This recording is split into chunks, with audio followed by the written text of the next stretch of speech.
Yes, we're getting close. Oh yeah, I found it.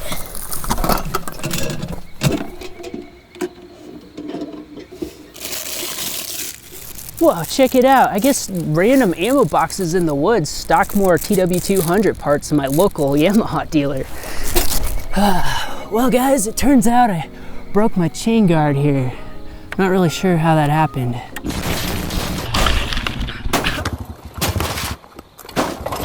But anyways, I found a new one here. It was only like $8, so not too bad. And as you can see, the top left part where the bolt goes broke off. You could probably still put the bolt back on and have it usable, but I thought I would just grab another one of these. But it kind of got me thinking, what exactly is this for, and do you really need it? So let's say you're riding through the forest without that guard on there. All it's gonna take is a branch or a stick or who knows what. Get caught right there and you'd have a pretty messed up day. It'd lock up your rear tire and maybe even mess up your bike. But I know what you guys are really wondering, and that's how I got my rear tire off the ground in the middle of the forest. Check it out, all you need is a tree, that's it.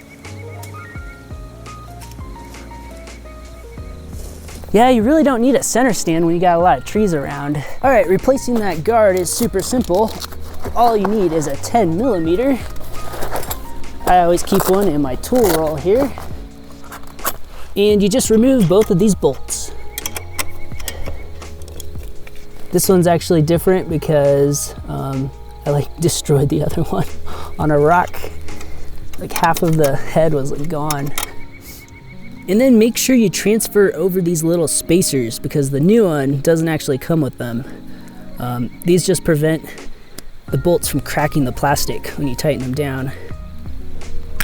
There you go.